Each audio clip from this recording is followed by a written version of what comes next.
আল্লাযীনা ইউফুনা বিআহদিল্লাহি ওয়া লা ইয়ানকুদুনাল মিসাক আল্লাহ তাআলা দ্বিতীয়বার বলেন, মুমিনের দ্বিতীয় গুণ বলেন, যারা আমার এই প্রতিশ্রুত অর্থাৎ এই রূহের জগতে যারা আমাকে রব বলে স্বীকার করেছিল, আমার রব বলে অস্তিত্ব বিশ্বাস করেছিল, আমি আল্লাহকে রিজিক দাতা বিশ্বাস করেছিল, আমি আল্লাহকে পালনকর্তা বিশ্বাস করেছিল, দুনিয়াতেও যারা এইভাবে বিশ্বাস করে আমি আল্লাহর উপর অটল থাকে, বিশ্বাস থাকে, তারাই হবে মুমিনের দ্বিতীয় গুণ। আমার বৃদ্ধ বাবাজিরা, আমরা একটু আমাদের গুণের সাথে আমাদেরকে ভিড় করিয়ে নেই যে আমরা এই গুণের ভিতরে আমরা কি এই গুণগুলো পালন করতে পারতেছি কিনা, আমি কি মুমিন হতে পারতেছি কিনা, আমি কি এই মুমিনের ভিতরে অন্তর্ভুক্ত, আমি কি এই মুমিনের ভিতরে অন্তর্ভুক্ত হয়েছি কিনা কিংবা হওয়ার চেষ্টা করতেছি কিনা, আমরা একটু চিন্তা ফিকির করে নেই রে বাবা। আল্লাহ তাআলা তৃতীয় নম্বর গুণ বলেন, ওয়াল্লাযীনা ইয়াসিলুনা মা আমারাল্লাহু বিহি। আল্লাহ তাআলা তৃতীয় নম্বর গুণ বলেন, আমি আল্লাহর আদেশকৃত দুনিয়ার মুমিনের মাঝে যাদের পারস্পরিক বন্ধন, যাদের আত্মীয় স্বজন দান করেছি, যাদের আত্মীয় স্বজন রয়েছে, অর্থাৎ এমন কোনো মানুষ নাই যার আত্মীয় স্বজন নাই, অর্থাৎ আল্লাহ তাআলা বলেন যে মুমিন, যে মুসলমান, তার মুমিন অর্থাৎ মুসলমান এবং কি আত্মীয়র যাতে যার আত্মীয়র সাথে আত্মীয় স্বজনের সাথে পরস্পর বন্ধন টিকে রাখবে, সে হবে প্রথম নাম্বার মুমিন, সে হবে মুমিনের ভিতরে এক নাম্বারের মধ্যে তৃতীয় নাম্বার গুণ। অর্থাৎ কোন কারণে যদি পরস্পর বন্ধন ছিন্ন হয়ে যায়, তাহলে তার জন্য উচিত হবে 3 দিনের ভিতরে তার মিট করে নেওয়া, অর্থাৎ এক মুসলমান ভাই আরেক মুসলমান ভাই যেন 3 দিনের বেশি কথা না বলা হয়, এরকম যেন পরিস্থিতি না সৃষ্টি হয়। ও বড় করে মুসলমান, একটু মনোযোগ দিয়ে শুনবে। আল্লাহ তাআলা বলেন, ও মুসলমান, ও আমার হাবিব, আল্লাহ তাআলা নবীকে বলেন, আল্লাহ তাআলা প্রিয় হাবিব নবীকে বলেন, হে আমার প্রিয় হাবিব, আপনার উম্মতদেরকে জানিয়ে দেন, যারা আমি আল্লাহর ওয়াদার ভিতরে যারা প্রতিশ্রুতবদ্ধ হবে, আমি তাদেরকে জান্নাতে আদন দান করিব, আর যারা আমার এই প্রতিশ্রুতিগুলো রক্ষা করবে না, আমি তাদেরকে জাহান্নাম দান করিব।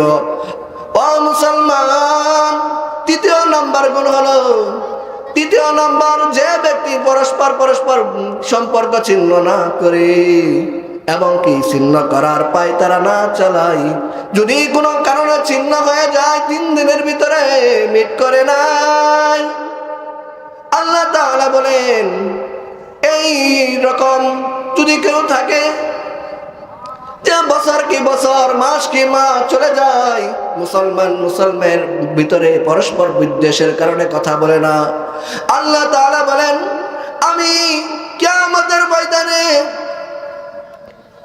তার চেহারা থেকে মুখ ফিরিয়ে নিব, কারণ সে দুনিয়াতে গাম্ভীর্যতা দেখিয়েছে, দুনিয়াতে বড়ত্ব প্রকাশ করেছে, এক মুসলমানের উপর থেকে আরেক মুসলমান ভাইয়ের উপরে হিংসা বিদ্বেষ করেছে, অহংকারী করেছে, কথা বলে নাই। অর্থাৎ আমি কিয়ামতের ময়দানে আমি আল্লাহর সাথে সে কথা বলতে পারবে না, আমি আল্লাহর সাথে সে ওয়াদাবদ্ধ, সে জান্নাতে যাবে না।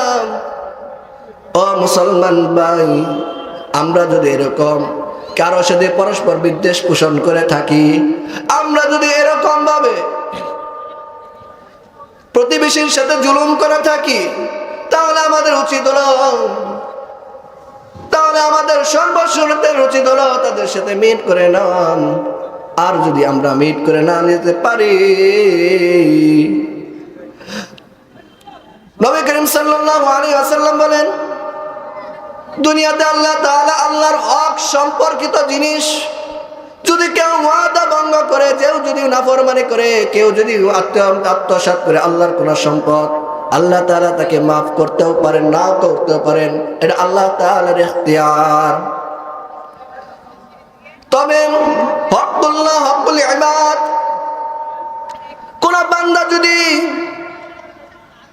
বান্দার হক একটা টাকা মেরে খায়, অথবা একটা টাকার মতো তার উপরে জুলুম করে, অথবা একটা টাকার পরিমাণ তার উপরে মিথ্যা সাক্ষ্য দেয়, আল্লাহ তাআলা বলেন ততদিন পর্যন্ত আমি আল্লাহ তাআলা তাকে ক্ষমা করব না, যতদিন পর্যন্ত ওই বান্দা, জুলুমকৃত বান্দা জালেমের উপর ক্ষমা না করবে। অর্থাৎ যে ব্যক্তি জুলুম করবে আল্লাহ তাআলা তাকে অতদিন পর্যন্ত ক্ষমা করবেন না যতদিন পর্যন্ত মাজলুম তাকে ক্ষমা না করে। অর্থাৎ আমরা যদি কারো উপর জুলুম করে থাকি রে বাবা, ও মা ও বোনেরা, আমরা যদি এরকম আমাদের প্রতিবেশী থাকে, আমরা একতাবদ্ধভাবে হয়ে আল্লাহর কাছে ক্ষমা চাই, আমরা তাদের সাথে মিশে চলবো যেন তাদের উপর জুলুম না হয়। কারণ আল্লাহর এক নাম আছে কঙ্গার, আর এক নাম আছে আল্লাহ তাআলা, এক নাম আছে রহমান। কিয়ামতের ময়দান একবার হবে রহমানের দৃষ্টি, একবার তাকাবেন রহমানের দৃষ্টি দিকে, আরেকবার তাকাবেন কঙ্কারের দৃষ্টি দিকে। অর্থাৎ রহমানের দৃষ্টি তারা পড়বে যারা হবে মুমিন, যারা আল্লাহ তাআলার ইবাদতদের মধ্যে যারা লিপ্ত থাকে, যারা 5 ওয়াক্ত নামাজ পড়ে, যারা আল্লাহ তাআলার আইন মেনে চলে, তারা ওই রহমতের দৃষ্টির ভিতরে থাকবে। আর যারা মানুষের উপর জুলুম, অন্যায়, অত্যাচার, মিথ্যাচার করে, মানুষের উপর সবসময় অহংকারী করে, ও মুসলমান মনে রাখতে হবে আল্লাহর নাম কিন্তু একটা কঙ্গার। অর্থাৎ তুমি যত বড় জালেম হও, তুমি যত বড় অহংকারী হও, তোমার সে বড় শক্তিশালী আল্লাহ তাআলা রয়েছেন। যেদিন কিয়ামতের ময়দানে তোমাকে পাকড়াও করে বসবেন, সেদিন কিন্তু আমাদের ছাড় পাওয়ার কোনো সুযোগ নাই। অর্থাৎ আমরা মরার আগে যদি আমরা সংশোধন হই, আমরা যদি একবার সংশোধন হয় আবার ভুল করি, তাহলে দ্বিতীয়বার সংশোধন হওয়ার সুযোগ থাকে। কিন্তু বাবারে বাবা, যদি আমরা একবার মৃত্যুবরণ করি, দ্বিতীয়বার আর দুনিয়াতে এসে সংশোধন হওয়ার কোনো সুযোগ নাই। অর্থাৎ আমরা কোন দৃষ্টিতে থাকবো, আমরা কোন পথ অবলম্বন করব। আমরা যদি নেকের পথ অবলম্বন করি, আমাদের সহজ সরল সিরাতুল মুস্তাকিমের উপরে থাকতে পারবো। আর যদি আমরা যদি সহজ সরল পথ অবলম্বন না করি, কাফের মুশরিকদের পথ অবলম্বন করি, তার আল্লাহ তাআলার কিয়ামতের হিসাব নিকাশের ভিতরে আমরা পাকড়াও হয়ে যাব। ও মুসলমান, মুমিনের 4 নাম্বার গুণ, الذين يصلون ما أمر الله به ويخافون سوء الحساب। মুমিনের 4 নাম্বার গুণ রয়েছে, يخافون سوء الحساب ويخافون سوء الحساب। অর্থাৎ যে প্রকৃতপক্ষে মুমিন হবে, সে আল্লাহ তাআলা কিয়ামতের ময়দানের হিসাবের ভয় করবে। যে প্রকৃত মুমিনের গুণ অর্জন করতে চাবে, জান্নাতের আশা থাকবে, সে কিয়ামতের ময়দানের হিসাব বড়ই কঠিন, সে হিসাবের ভয় করবে সর্বদা। ও বাবা, ও প্রজ্ঞার মা বোনেরা, একটু চিন্তা করে দেখেন, চক্রি মুঞ্জে একটু ভাবনা করেন। আর যদি আমার মৃত্যুবরণ হয়ে যায়, আল্লাহ তাআলা যদি হাসর কায়েম করে ফেলেন, এবং যদি বলে ডাক দেয়া বলে, ও রহিম, ও সাইমা, তুমি দুনিয়াতে কি নিয়ে এসেছো, আমার ময়দানে হিসাব দাও, আমার কাছে হিসাব দাও, জবাব দাও। তাহলে আমরা কি জবাব দিব? ও বাবা, শুরুতে বলে নিয়েছিলাম, দুনিয়াতে আসার সিরিয়াল আছে কিন্তু যাওয়ার সিরিয়াল নাই। অর্থাৎ বাবা আগে এসেছে, তারপর আমরা, তারপর আমাদের সন্তান, তারপর আমাদের নাতি। বাবা একটু চিন্তা করেন দেখেন রে বাবা, 150 বছর আগে যারা ছিল, এখন একজনা খুঁজলে পাওয়া যাবে না। এখন আমরা দুনিয়াতে বর্তমান যারা আছি, 150 বছর পর খুঁজলে আর কাউকে পাওয়া যাবে না। আমাদের কিসের অহংকার, আমাদের কিসের বাড়াবাড়ি, আমাদের কিসের দাম্ভিকতা রে বাবা। ও বাবা, 2 হাত পায়া পরে ধরে বলি রে বাবা, তোমরা দুনিয়ার পথ ছেড়ে আল্লাহর বিমুখতা প্রকাশ না করে আল্লাহ তাআলার প্রতি আসো। দুনিয়ার লোভ লালসা কমিয়ে ফেলো। দুনিয়ার অট্টালিকার পিছনে পড়িয়া সুদ ঘুষ খেয়ে রে বাবা, কিয়ামতের ভয়ঙ্কর, কিয়ামতের আযাব। ইসরাফিল আলাইহিস সালাম যখন ফু দিবেন, ফুৎকার দিবেন, এই দুনিয়াটা কিন্তু তুলার মতো উঠতে থাকবে। এই দুনিয়াটা কিন্তু আল্লাহর কাছে কিছুই না। যা বর্তমান যুগে কয়েকদিন আগে আমরা দেখতে পেরেছি ভূমিকম্পের মাধ্যমে। আল্লাহ তাআলা যদি বলেন ইসরাফিল দে দে একটি সিঙ্গা ফুৎকার দে, আমার দুনিয়াতে আমার কোন বান্দা আমার পথে নেই, একটা ফুৎকার দিয়ে দে, আমার এই দুনিয়ার দরকার নাই।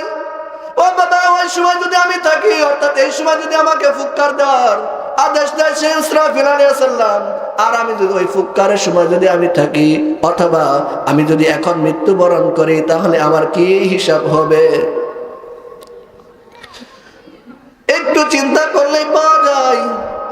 অর্থাৎ যে কথা বলতে চেয়েছিলাম, যে ব্যক্তি কিয়ামতের ময়দানের হিসাবের ভয় করে সে কোনোদিন ঘুষ খেতে পারে না, সে কোনোদিন সুদ খেতে পারে না, সে কোনোদিন অন্যায় কাজ করতে পারে না, সে কোনোদিন নামাজ কাজা করতে পারে না, সে কোনোদিন অন্যায়ভাবে কারো হক নষ্ট করতে পারে না। কারণ আমি যদি একটি সম্পদ কারো মেরে দেই কিয়ামতের ময়দানে, কিন্তু আমার এই সম্পদটা তাকে দিয়ে তারপর জান্নাতে যেতে হবে। অর্থাৎ আমি বলেছি আল্লাহ তাআলা বান্দাদেরকে বলেন, ও বান্দা, দুনিয়ার ভিতরে যদি কোনো মুমিন অথবা কাফের যদি কোনো হক নষ্ট করে, আমি আল্লাহ তাআলা যদি তার উপরে ক্ষমা প্রদর্শন করি, অর্থাৎ আমি তাকে ক্ষমা প্রদর্শন করতেও পারি, নাও করতে পারি, এটা আমার ইখতিয়ার।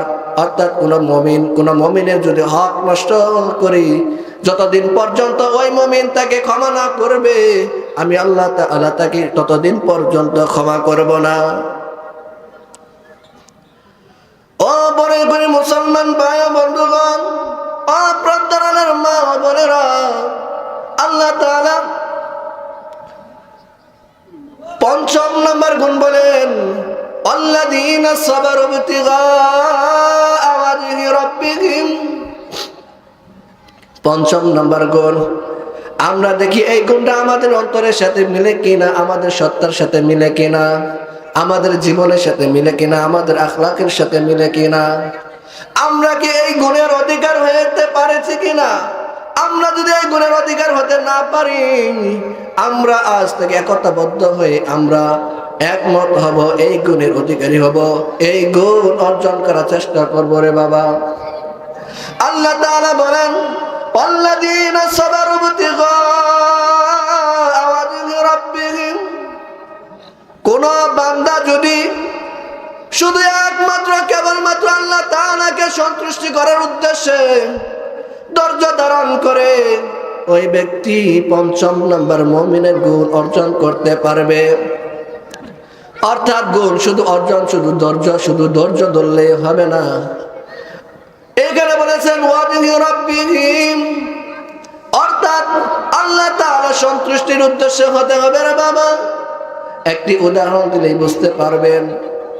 কোন ব্যক্তি যদি কোন ব্যক্তির উপর নির্যাতন করতে থাকে, নির্যাতনকৃত ব্যক্তি যদি ধৈর্য ধারণ করে, সে যদি আল্লাহ তাআলার সওয়াবের আশা না করে, অর্থাৎ এখন এমন একটি অন্যায় কাজ করেছে, তাকে সমাজের মানুষ তাকে সকলে মিলে শাস্তি দিচ্ছে, সে এক পর্যায়ে মার খেতে খেতে তার ভিতরে ধৈর্য এসে যেতেও পারে। সে ধৈর্যের কথা আল্লাহ তাআলা বলেননি। আল্লাহ তাআলা বলেন, যে ব্যক্তি আমি আল্লাহ তাআলাকে সন্তুষ্ট, আল্লাহ তাআলাকে যে ব্যক্তি আল্লাহ তাআলাকে খুশি করার উদ্দেশ্যে ধৈর্য ধারণ করে রে বাবা, ও মা ও বোনেরা, যে ব্যক্তি আল্লাহ তাআলাকে সন্তুষ্ট করার উদ্দেশ্যে ধৈর্য ধারণ করে, অর্থাৎ আমাকে আমাকে 30% জমিন দিয়েছে, আলহামদুলিল্লাহ। আল্লাহ আমাকে 1 লক্ষ টাকা দিয়েছেন, আলহামদুলিল্লাহ। অর্থাৎ আমাকে আল্লাহ তাআলা একটি গাড়ি দিয়েছেন, আলহামদুলিল্লাহ। আল্লাহ তাআলা আমাকে কিছুই দেয় নাই, আলহামদুলিল্লাহ। আল্লাহ তাআলা আমাকে একটি বাড়ি দিয়েছেন, আলহামদুলিল্লাহ। আল্লাহ তাআলা যাকে যে পরিমাণ দিয়েছেন সর্বহালতে আলহামদুলিল্লাহ। আল্লাহ তাআলার উপরে ইশকাল্লা তুলাম, আল্লাহ তাআলা আমার উপরে কি করেছে? ব্যভিচার করেছেন, আল্লাহ তাআলা আমার উপর জুলুম করেছেন, এইসব কথা না বলা। আল্লাহ তাআলা যা কিছু দান করেছেন তার উপর ধৈর্য ধারণ করা, আর মনে মনে ধৈর্য ধারণ করা, মনে মনে আর আল্লাহ তাআলার কাছে ফরিয়াদ করা, আল্লাহ আমাকে যা দিয়েছ এতে আমি শুকর, এতে আমি তোমার কৃতজ্ঞতা প্রকাশ করতেছি গো মাওলা। আল্লাহ দুনিয়ার ভিতরে আমার ভালো চাও নাই, তুমি আমাকে দাও নাই, তুমি আমার ভিতরে যদি এর ভিতরে যদি আমাকে কল্যাণ মনে করো, তাহলে আমি আলহামদুলিল্লাহ কিয়ামতের ময়দানে অবশ্যই আল্লাহ তাআলা তুমি আমাকে বেশি দিবে, এটাই আমি বিশ্বাসী। অর্থাৎ পঞ্চম নম্বর গুণ হলো, যে ব্যক্তি আল্লাহ তাআলার প্রতি ধৈর্য ধারণ করে সন্তুষ্ট, আল্লাহ তাআলাকে খুশি করার উদ্দেশ্যে সে পঞ্চম নম্বর গুণ অর্জন করতে পেরেছে, ঠিক কিনা? আল্লাহ তাআলা নবী করিম সাল্লাল্লাহু আলাইহি ওয়াসাল্লামের মাধ্যমে দুনিয়ার মুসলমানদেরকে জানিয়ে দেয়, ওয়াল্লাযীনা সাবারু ইবতিগা ওয়াজহি রাব্বিহিম ওয়া আকামুস সালাহ। মুমিনের 6 নাম্বার গুণ হলো ওয়া আকামুস সালাহ। ও এলাকার বাবাজিরা, আল্লাহ তাআলা বলেন, ও মুমিন, তুমি যদি দুনিয়ার ভিতরে জ্ঞানবান পরিচয় দাও, তুমি যদি জ্ঞানবান পরিচয় দিয়ে আমি আল্লাহ তাআলার কাছে আসতে পারো, তাহলে তোমার জন্য জান্নাতুল আদন রয়েছে। অর্থাৎ মুমিনের 6ষ্ঠ নাম্বার গুণ হলো ওয়া আকামুস সালাহ। অর্থাৎ যে ব্যক্তি আল্লাহ তাআলার নামাজকে কায়েম করে, যে ব্যক্তি আল্লাহ তাআলার নামাজ সময় মতো আদায় করে, যে ব্যক্তি খুশু সহিত নামাজ আদায় করে, যে ব্যক্তি আল্লাহ তাআলার রুকু সিজদা সব জায়গায়, যে ব্যক্তি আল্লাহ তাআলার রুকুর ভিতরে যে বলে সুবহান রাব্বিয়াল আযীম, সিজদার ভিতরে যে বলে সুবহান রাব্বিয়াল আ'লা, যে ব্যক্তি প্রতিদিন এইরকম ভাবে সিজদার ভিতরে 3 বার 5 বার 7 বার বলে, অর্থাৎ আল্লাহ তাআলার বরত্ব ঘোষণা করতে থাকে, আল্লাহ তাআলা বলেন সে ব্যক্তি মৃত্যু বরণ করা দেরি মাত্র তাকে জান্নাত, তাকে হিসাব নিকাশ করার মাধ্যমে, তাকে সহজ হিসাব নিকাশের মাধ্যমে তাকে জান্নাত দিতে দেরি হবে না। বলেন না সুবহানাল্লাহ। অর্থাৎ যে ব্যক্তি নামাজ প্রতিষ্ঠা করে, যে ব্যক্তি পরিবারকে নিয়ে নামাজ আদায় করে, যে ব্যক্তি জামাতের সাথে নামাজ আদায় করে, রুকু সিজদা ধীরে স্থিরে আদায় করে, তাসবিহ তাহলিল সূরা কেরাত ঠিক মতো ওযু করে নামাজ আদায় করে, সব কিছু পরিপূর্ণভাবে নামাজ আদায় করে, আল্লাহ তাআলা বলেন আমি দুনিয়ার ভিতরে মানুষ সৃষ্টি করার গাইডলাইনের ভিতরে 6ষ্ঠ নাম্বার গুণ হচ্ছে ওয়া আকামুস সালাহ। সে 6ষ্ঠ নাম্বার গুণের একটি অর্জন করতে পারল। ও দুনিয়ার মুসলমান ভাই ও বন্ধুগণ, আল্লাহ তাআলা বলেন মুমিনের 7ম নাম্বার গুণ হচ্ছে وأنفقوا مما رزقناهم سرا وعلانية ويدرؤون بالحسنة السيئة। অর্থাৎ আল্লাহ তাআলা বলেন আমি দুনিয়া সৃষ্টি করেছি, আসমান জমিন সৃষ্টি করেছি, এবং আসমান জমিনের ভিতর যা কিছু আছে আমি সব কিছু সৃষ্টি করেছি, এবং কি মানুষ মাখলুকাত যত মাখলুকাত রয়েছে আল্লাহ তাআলার সকল কিছু রিজিক দাতাকে আল্লাহ তাআলা, এবং কি 7 আসমান জমিনের নিচে যদি একটি পিপিলিকাও থাকে, সেই পিপিলিকার রিজিকের মালিক আমি আল্লাহ তাআলা। 7 আসমান জমিনের উপরে যদি কোনো ফেরেশতাও থাকে, অর্থাৎ 7 আসমান জমিনের উপরে যত ফেরেশতা রয়েছে, 7 তপ্ত জমিনের নিচে যত মাখলুকাত রয়েছে, সব কিছুর মাখলুকার রিজিক দাতা আমি আল্লাহ তাআলা। অর্থাৎ যে ব্যক্তি আমি আল্লাহ তাআলার দেওয়া রিজিক অর্থাৎ আমি আল্লাহ তাআলা দুনিয়ার মানুষের ভিতরে যাকে যে পরিমাণ রিজিক দিয়েছি, আমার রিজিক দেওয়াকৃত রিজিক থেকে আমাদের সমস্ত রিজিকের মালিক কে? না আমরা? আমি বলেছি আমরা যদি এখন মৃত্যুবরণ করি তাহলে আমাদের এই রিজিক কিন্তু আমাদের নাম, আমাদের ধন সম্পদের মালিক আমরা না।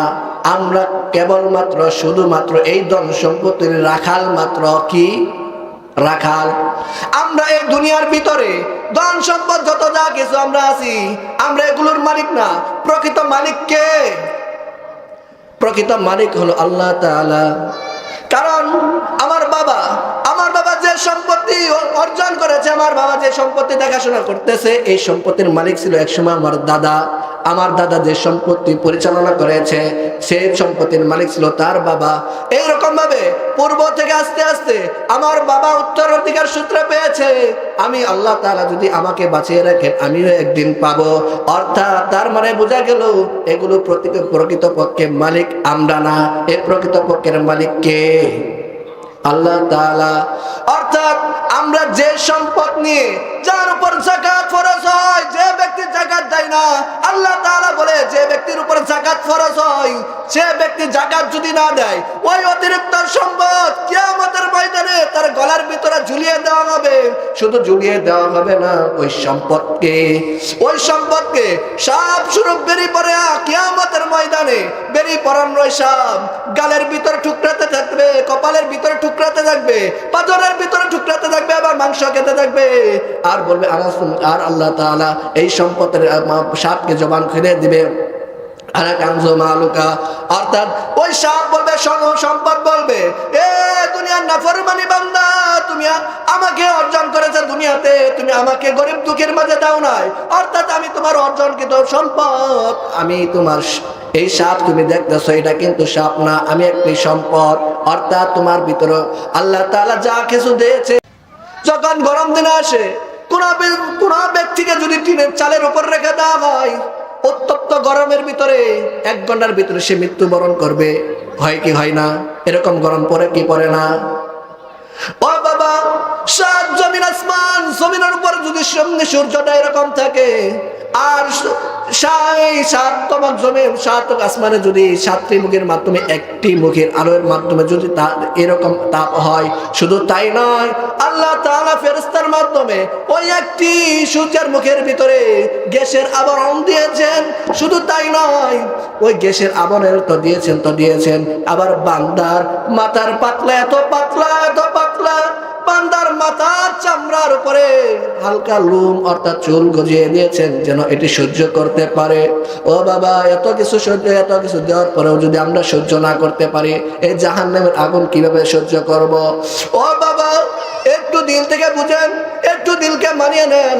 আমরা যদি জাহান্নামের আগুনে না চলতে চাই, তাহলে কোরআন সুন্নাহর আলোকে আমরা জীবন গড়ে তুলি, কোরআন সুন্নাহর আলোকে আমরা জীবনকে পরিচালনা করি, কোরআন সুন্নাহর আলোকে আমরা সব কিছু পরিচালনা করব, এমনকি আমাদের পরিবার এই সময় পরিবারের কোরআন সুন্নাহর আলোকে আমরা মেনে চলবো, এমনকি নিজেও কোরআনের উপর আমল করব, এবং আমার আহলিয়াত, আমার প্রতিবেশী যারা থাকবে তাদেরকেও কোরআনের উপর আমল করব। পারবো তো ইনশাআল্লাহ? পারবো তো ইনশাআল্লাহ? জোরে বলেন, পারবো তো ইনশাআল্লাহ? আল্লাহ তাআলা আপনাদের প্রতি আল্লাহ তাআলার পক্ষ থেকে যা কিছু তৌফিক দান করেছেন আলহামদুলিল্লাহ। আর যার কিছু ভুল ভ্রান্তি হয়েছে তা আমার পক্ষ থেকে এবং কি শয়তানের পক্ষ থেকে যা কিছু ভালো আমল করেছি তা যেন সর্বপ্রথম আল্লাহ তাআলা আমাকে পালন করা তৌফিক দান করেন এবং আপনাদের সকলকে পালন করা তৌফিক দান করেন। সকলেই বলি আলহামদুলিল্লাহ, সকলে বলি আল্লাহুম্মা আমিন।